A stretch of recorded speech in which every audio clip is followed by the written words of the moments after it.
We're back here from spring break on WCTV, and why not kick things off with another episode of Jacket Sports Weekly? Jacket Sports Weekly, where you can find everything Waynesburg University sports. Tune in every week to our panel as they take a deep dive into Waynesburg sports. We cover everything from football. Turning around is Isaac Trout. Did he get the feet down? We will wait for the mark. And they call it a touchdown. To basketball. Ball. Got it! We're all tied up! To softball. Max this one.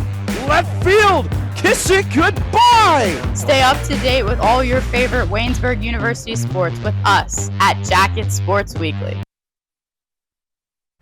We're here, and it's the same two guys as usual, Logan Lepiscopo and my chum, my good friend, Seth Adams. Sir, before we get into any of the sports, how was your spring break? Fantastic. I played a lot of Xbox, not gonna lie. Did you get golf? a lot of sleep? I golfed 3 times, bro. I'm telling them the weather. I'm telling the weather that too for later in this week, but it was great. How about you? It was good. At Florida? In Florida with the baseball team. We'll talk a lot about that here on this episode. We'll also talk about the softball team, their trip, and all that other good stuff. But let's start out with that baseball team that we alluded to. They went 3-3 at the Russ Matt Invitational, and it was a little bit slow on the bat side of things, but overall I think a good trip for the baseball team. Yeah, 3-3 over break, like you said. 5-3 overall after having 2 walk-off wins earlier last week.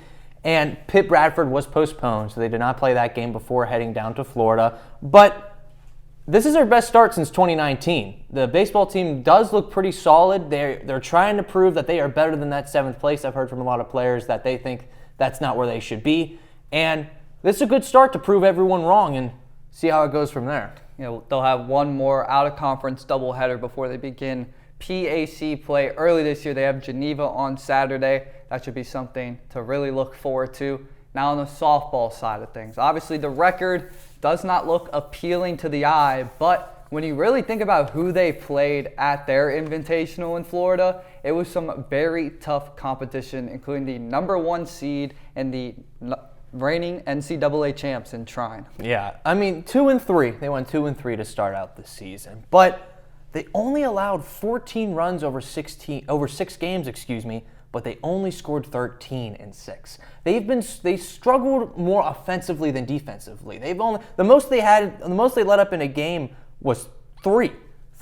That's it. They played great defensively, just could not get the bats rolling, and that's what caused the kind of sluggish start. I mean, like you said, some very tough teams. But feel like now that it's over, you can regroup on it. All those games were close, too. So, I mean, they'll be fine. Just a little bit of a rough patch at the beginning, and I think it'll be smooth sailing from there. Yeah, for Waynesburg, as far as the softball team pitching-wise goes, no Sid Wilson in Florida, but they had Trinity Edge, who looked exceptional in her time down there. We'll talk more about that with Mia Hankins, but overall, I think the softball team, they should still be highly regarded as the best in the PAC, without a question. Now, we had wrestling finish up over spring break, not the way that we would have hoped for things to finish out for the wrestling team, but I think it was still a very good season from what it was last year. Yeah, Cole Hammett, he wrestled in 149 and didn't do too hot, but regardless, they made it all that way and did such a great job. He finished with an 18-7 record for this season, and Colby Morse at 174 pounds, he finished 37-4 this season and 94-15. That's his whole career record so far at Waynesburg. So just remarkable stuff from those two guys. We'll get more into it with Joey later on how they did in more detail, but still made it that far. It's a great accomplishment. And now that we are officially in the swing of things for the spring season, the lacrosse team, they picked up a win while we were gone. They beat Sweet Briar 8-6 in a little bit of comeback fashion. They were trailing 5-4 at the half, and then they kind of really took things off from there. Yeah, Sheedy had 6 goals. Waverly Lauren had a goal. Maya Riggle had a goal as well. First win of the season, and Sheedy just put up some great numbers. I mean, 6 goals, 7 points, 14 shots, and 13 shots on goal were all career and her game best. So overall, just a great game, a much-needed win after the rocky 4 or so before. So much needed for the lacrosse team. And the lacrosse team, if you look at the stats, they haven't been of recent years or even historically a great program. So picking up a win early in the season, I think, will be definitely beneficial down the road when it comes to that conference play.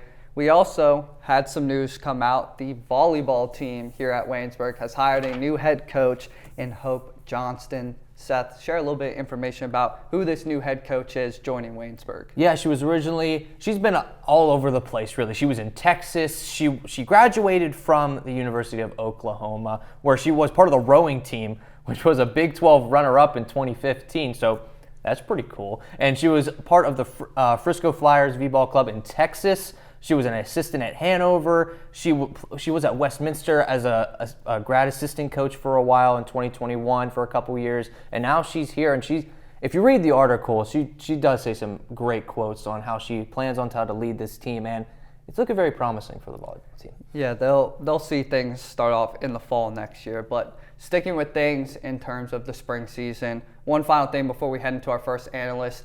It's outdoor time for track and field, ladies and gentlemen. The first meet is this Saturday at the Bethany Invitational and obviously at Bethany College out in West Virginia. A lot to look forward to. The javelins are being broken back out. Should be a lot of good things to come with this team come outdoor season. But that's going to do it for the opening segment here on Jacket Sports Weekly. When we come back, we'll sit down with not with the baseball team, we'll sit down with Ethan Spazarski to talk about the baseball team.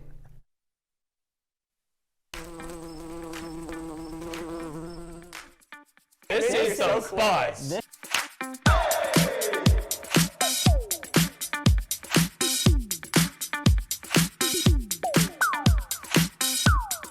Cornucopia.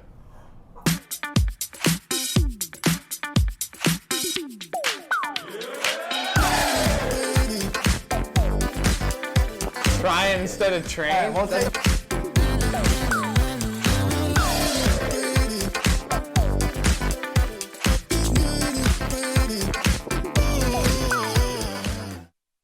I love this show. We're back here on Jacket Sports Weekly for our opening segment with our analysts and none other than Mr. Ethan Spazarski to talk about the Waynesburg University baseball team. A little left-handed handshake there. How was your spring break? It was fantastic. What'd you do? Quite literally, when I was not working at the day school, I was on my couch laying down, either watching The Office or watching college basketball. Is exactly what I needed. Can't complain about that. It's exactly what I needed to recuperate. I had the perfect amount of work. It also allowed me to earn my laziness. I always thought if I work from 8 to 3, I'm able to earn the laziness later in the day. It was fantastic. Well, you're back on the clock, here to talk about the baseball team. We mentioned 3-3 at the Russ Matt Invitational. Just overall, what was your perspective on how the team did down there? They did it exactly as we were expecting them to. I mean, they came off with a hot start, beating LaRoche. First time since beating them since 2018. First time winning a home over since 2013. The last few years, the men's team out at the Invitational is shooting about 500 or worse. So they went 3-3 last year, 2-4 in 2022. They didn't go to the Invitational in 2021, and then the COVID year they went 1-5. So, and then in 2019 they went 6-4. So they're definitely building and progressing in that right direction now. Best start since 2019. So. It's exactly what you expected. Maybe some points that we were hoping there'd be a little bit of maybe a better performance against some of these other teams, or maybe the offense just wasn't clicking at certain moments. But overall, it's been exactly what the baseball team needed. Getting off on the right track, starting off hot, beating LaRoche, that definitely goes in your favor. Then they had a little bit of time off between then and the Invitational, and then it went down and got active. So they've had 5 games in total. 6 games, I'm sorry. 3-3. You just said that. My fault. They played 6 games overall, some JV in there as well. After all that, what are some highlight players that you saw during this Florida trip? Any ones that stuck out to you, or maybe some promising future players for the rest of the season? Overall, I mean, I think Todd Berner definitely leads that category this year. He has been on fire. He was responsible for incorporating both of the walk-offs they had against LaRoche. And so far, he's started every game he's played in. He's batting at .370 right now. He has 10 hits. He's been brought in 4 times with the runs, and he's incorporated 4 RBIs in that situation. I mean, I think he's really been that standout guy so far for all those guys. So I mean, I think just a lot of the different faces they brought in should help. Lots of guys are still getting hot. There's not a lot of standout guys so far. Garrett Comer is another name that stood out to me. I thought he really did a good job, especially against LaRoche, getting involved, having that base clearing RBI double as well. But a stat that I saw that I thought was pretty interesting. 5 players who've appeared in at least 5 games have a batting average over 300 right now. And 4 other players who've played in every game that they've started have a batting average over 200. So the bats are getting there. They're progressing in the direction that I mentioned earlier. But I think overall the team is doing well, which is what you want to see. It's exactly what you want to see coming from last year, especially being very close to where they were last year, falling just short in the PAC record category. So you talked about the hitting, and on this trip it was quite the struggle. Obviously, the 2 games against LaRoche, that's a very small sample size, but in those 2 games, the team batted .390 as a whole. You come down to this Invitational, and the team drops to a .222 batting average in the trip. Their best day at the plate was in their 18-4 loss. So how can the team stay consistent? Is it just a thing of, oh, we weren't at home, so the bats weren't rolling, or how can they avoid, hitting these slumps and not being able to support their pitchers?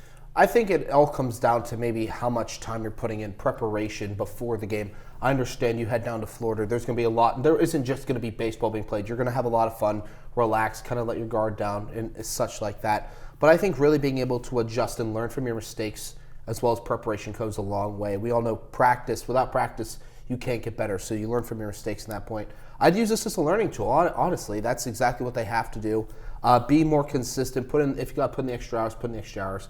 I understand it's a little silly. I'm not an athlete anymore. However, when I was an athlete, I did notice the more time and effort you put in stuff, it's going to pay off. If you're paying attention to the smaller details, that's going to go a long way too. So I just think paying attention to detail, really putting that prep and time in, and then finally just, committing to that, it'll really go a long way. I think, like we said, they're having a good start. They're 5-3 overall. They haven't started PAC play just yet, but they're going in the right direction right now, and it's exactly what you want to see, especially with all the guys as a group really working together here. And you said it yourself. The team started 5-3. They're kind of hot. Haven't had this well of a start since 2019. But that begs the question: will they keep being this consistent? And do you think that they will continue to prove that 7th in the PAC poll prediction, the preseason poll prediction, wrong? Do you think that they're going to keep building off this 5-3 record? I think they are. I mean, I've had the pleasure of talking to some of the players, and their mentality is pretty similar. Like, we're going to focus on this.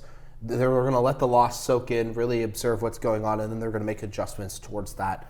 I mean, especially having some of the comm guys up here, too, who are on the baseball team, that helps us get an understanding of what the mindset is, what's going on down there. So I think, as of right now, this team is definitely better than the 7th. Right now, even though there's no PAC play yet, they are in 2nd or 3rd place right now in PAC with overall records.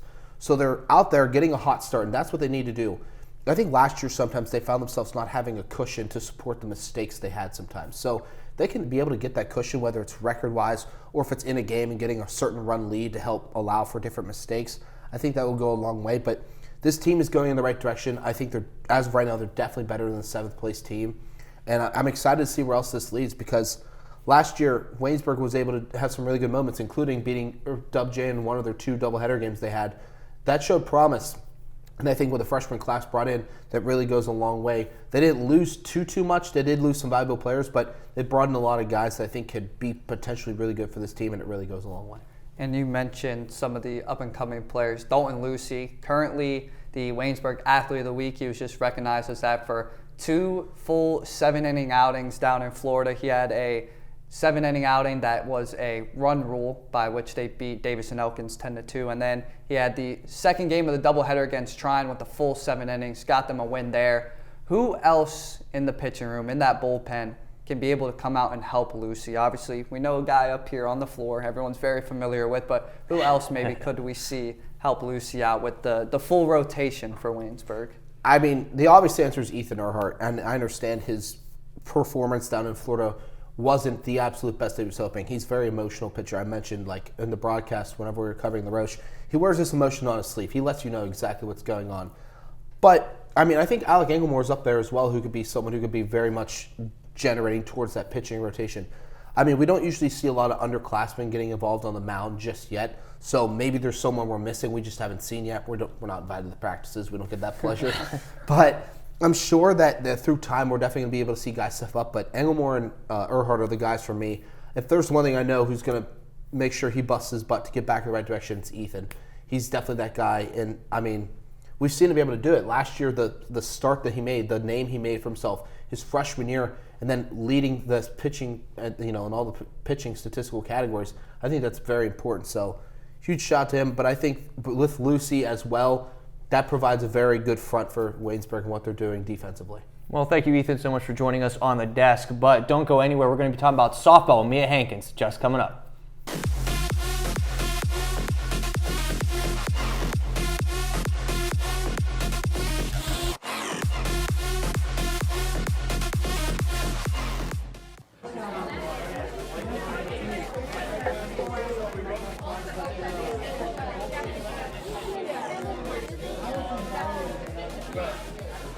Good. Yeah, I'm fine. I'm good. What's your plan? I'll probably just walk home. You walk? Yeah. You didn't drive, right? No. Be safe. Yeah. I'm probably gonna get going now. All right, put some cool water on your face. All right.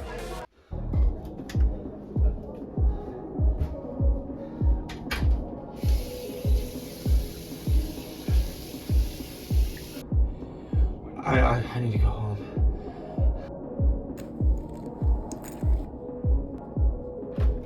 Hey, where you going?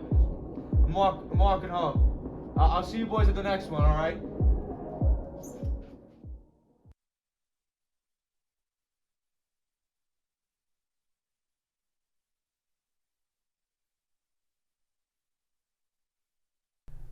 Welcome back to Jacket Sports Weekly. We're going to stick with the diamond, but head to the softball side of things. And today we have Mia Hankins with us. Mia, how was your break? My break was great. How was Good. your guys? Fantastic. Can't Good. complain. Got a little sunburnt, but I Can't I think the complain. camera makes it He's look in Florida Florida does and he that. can't Florida complain. does that, yeah. All right. To start it off, came back from their trip. Just give us a summary of how that went. They did really good. They're currently 2-3 on the season. They won their first game against Nebraska Wesleyan University 2-1. They led Marietta 3-2 throughout the whole game, but it was suspended at the top of the fifth. So that game, I don't know if that's being rescheduled or if they're just not playing that. I'm not really sure, but they didn't put it on the record. So they lost to Ursinus 3-1. They beat Muskingum 5-3 in 10 innings, which was a tremendous game. They lost to Trine, which is the reigning D3 national champion, 3-2, which was a much better score than at the NCAA tournament, where they lost 7-0. So we're seeing a lot of improvement with that team. And then they lost to Bethany Lutheran College 2-0. So I mean, not bad. I think it was a pretty good tournament overall. I mean, they're ranked number 1 in the pack, and I think, like I said last episode, that's deserved. I think that obviously they've earned that with their 2 back-to-back pack championships, as we see up on staying up there, the 2 rings. Maybe we're looking for a third Right one. I don't know. there. But I think their record doesn't really show how good they actually are. I mean, the teams they lost to, Trine is the reigning D3 national champion. I mean, obviously a win would have been great against Trine, but I don't think a loss is that tremendous, especially when you only lose by 1 point when you lost to them 7-0 in the NCAA tournament last year. So I think we're seeing a lot of improvement from a team that we really don't need improvement from. So, I mean, I think they had a great tournament. And I think the biggest thing to look at while down there is that they didn't have Sydney Wilson pitching on the mound, just 2-time PAC Player of the Year, nothing big missing or anything. Nah. But Trinity Edge, one of the freshman pitchers on this team, really stepped up for the Yellow Jackets. She's reigning Waynesburg Athlete of the Week, won PAC Softball Newcomer of the Week. Talk a little bit about what she was able to do and how impactful the young freshman already was in some really big games. Trinity Edge is tremendous. We see in the Nebraska Wesleyan University game, she struck out 6 batters, which is crazy for your collegiate debut as a pitcher, especially. That's a big position on the softball team. Like, that's especially following a pitcher such as Sydney Wilson, who has done so well here. Trinity Edge has just played amazing. And I mean, as a freshman, that is a lot of pressure to come in and follow someone that has had all these awards over the years and has seen the field as much as Sydney Wilson has. And I think she's just stepped up really well, and I think we're going to continue to see her step up throughout this entire season and throughout her 4 years here. So you were talking about her, obviously, and have you seen any other key players that have kind of stood out or made an impact, maybe that we haven't seen, or just returning players that you think deserve that key role? Obviously, we have players like Grace Higgins, Ella Brookman, who else? Sydney Wilson, obviously. We've talked about that. Autumn Stimple, who's a sophomore pitcher who pitched a little bit in Florida, not as much as Trinity Edge did, but she had a game or two there. So I think that they're obviously, we're going to see them come back this year and play just as well as they did last year. But someone I want to talk about is freshman Sydney Warrienka. We saw her, she had tremendous hitting, and I think that's going to help them a lot. Obviously, as we saw in Florida, the softball team didn't have a lot of luck when it came to batting. So when people like Sydney Warrienka can step up and do well on the offensive end, that's really big for a team like that. And moving forward, they have a couple out-of-conference doubleheaders still to go. They'll have Carlo at home, and then they'll also travel to John Carroll. But when it comes to that PAC play, everybody knows how important it is. These doubleheaders coming up, not the biggest thing to happen. If you win, yay. If you don't win, yay. So how important is it for the team, to get back on track in these two non-conference doubleheaders to be ready for when they do start facing those PAC opponents and making a run for their three-peat? I think it's huge. I mean, just starting out on a good run, like especially against Carlo. Last time they played Carlo was in 2019, and they actually lost 5-3, which is something you don't typically see from our softball team. They're a great team, and they have a lot of wins on seasons. But coming out and beating Carlo will be just a really good starter for their actual season here in Waynesburg rather than in Florida. I think that's a really big win for them, and I think that starting the season off right and letting other PAC teams see that their record from Florida doesn't really show who they are as a team is really big. Well, thank you so much for sitting down with us, Mia. Don't go anywhere, though. Joey Shrill is going to be coming up to talk about some wrestling. Have you ever wondered what the life of a Yellow Jacket newspaper looks like? Why don't we show you?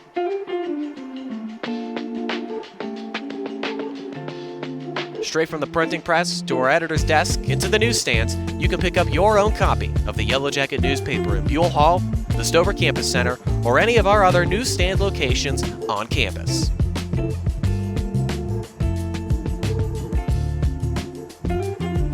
When you get your very own copy, you can read it at your own leisure anywhere around Waynesburg.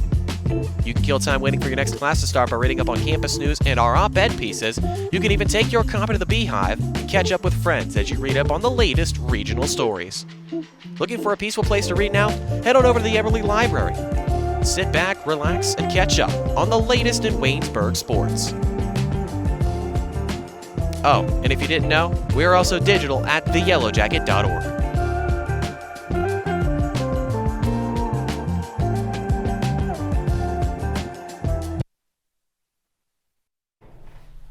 Welcome back to Jacket Sports Weekly, and we're going to be going to the wrestling mats to discuss some wrestling. And today we are joined by Joey Cirillo. So, Joey, we've asked him, how was your break?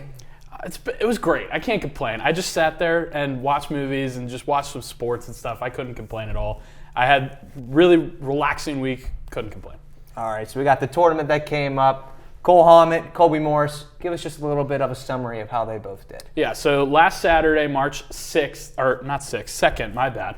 They went to Lycoming College and they played Cole Hammett and Colby Morris. They both competed there at the Southeast Regionals there for the NCAA tournament there. And Cole Hammett and Colby Morris, they both finished in 6th. They went to the semifinal round in both their weight classes of 149 pounds and 174 pounds. They both did well. You can't complain to either of them. They both did really well. Hammett was pinned by the eventual champion in Taylor Smith from Washington and Jefferson in the semifinal round at 4:34 mark. And the consultation round by Coben Carper from Lycoming, he topped Hammett in a 13-9 decision. And then in the end, he ended his freshman season with an 18-7 overall record, and it's just a spectacular season from Hammett. You can't complain from anything that we've seen from him this season so far. So he's definitely going to be one to look at going into that next season. But Colby Morris, the star senior here at Waynesburg, he finished his Waynesburg career 94-15. It didn't end on a note that he wanted it to. He was really looking to continue to get to that national tournament there, but he got there, but not where he wanted to be. He lost in that semifinal round against Khalil Mitchell from Averett in an 18-12 decision, which was a really close one. Morris was not happy with that. And then when he went to the consultation rounds, he lost to Dylan Weaver from Shenandoah in a 9-7 decision, which he then forfeited that last match, giving him the 6th place overall. So he's finished this season 37-4, and again, his Waynesburg career at 34-15. So congrats to Morris there, and he will graduate with shining colors here at Waynesburg. So you mentioned Colby Morris. Obviously, it's a big role to have to fill for Waynesburg. You know, you have a guy that's been in the national ranks, been considered one of the best in the entire nation.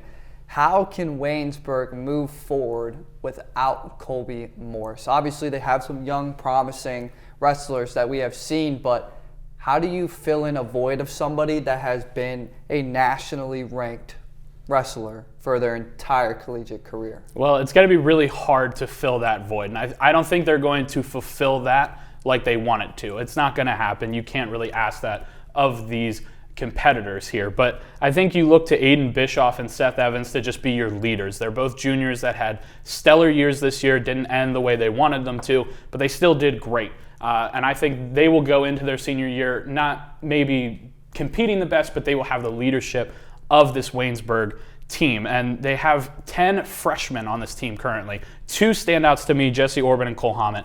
You can't complain. Cole went to the national championship or the tournament. You can't complain about that. And then Jesse Orban had a great time at the President's Athletic Conference Championship. And you just, everything that you saw from them was spectacular throughout the season, and they showed promise in their next 3 years here. So I think those 2 will lead this freshman corps that they've kind of built up. So those other 8 freshmen, I'm hopefully going to see 1 or 2 of them advance in their competition next year, and hopefully some of the freshmen they'll bring in that as they're recruiting now and into the summer, when they bring those guys in, that they'll be doing some great stuff. So with the season over and completely wrapped up, Joey, what are you expecting to see just from the team as a whole? Do you expect them, they did not have a great team record, only having 2 wins, but what do you expect from this future and upcoming season? What do you expect from that? I expect them to do pretty good stuff. In the championship that we were at for Woosen about a month ago, they were competing for the championship. They still had numbers that could get them there, and coach knew it. All the coaches knew it. They knew that going into this, and they knew that they could compete. They had players that are competitors that they didn't think were going to wrestle in this event, and they made them wrestle because they knew they had the numbers and they could get there. So I think going into this next season, you're going to be thinking that same thing. You're going to be bringing in more. You're going to have more freshmen to compete, and hopefully just the academics and the affairs outside of this physically and mentally will keep them into this going into the season.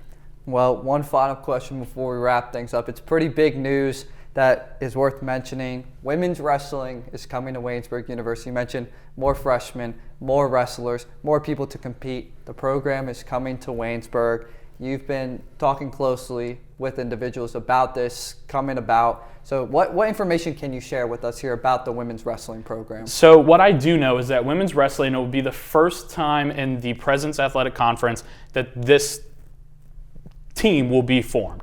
Women's wrestling will be the first one here at Waynesburg, and hopefully within the next 5 to 10 years will other PAC teams and schools hope to add this onto their roster of athletic events. Right now we only have 2 students that are currently registered and recruited for the women's roster, and they're hoping to get more. They have a lot of different recruitment tools and availability to them as they're hoping to go through this. But talking to Tim Ficina, the athletic director here at Waynesburg, he was hoping to see that the roster gets up to as big as 30 within the next 3 years, which is quite a goal for us, but I think that we could do it, especially in this rich wrestling area of Pennsylvania, especially here in southern Pennsylvania. I think we'll find them, and they'll come to us. But a head coach has not been hired yet. They're hoping to do that within the next coming months, so that way they can continue to do that recruiting process over the summer. And it will be a winter sport along with the men's wrestling, and right now they're not planning to have the men's and women's wrestling travel like the men's and women's basketball teams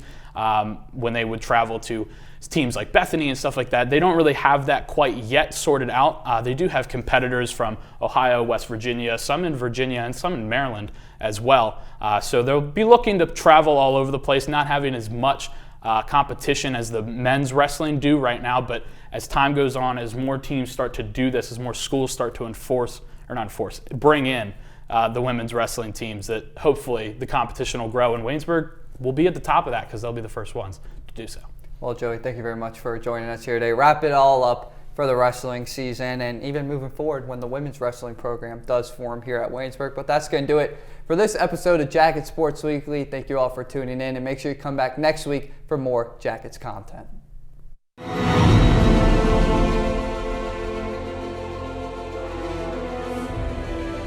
This has been a production of Waynesburg Community Television.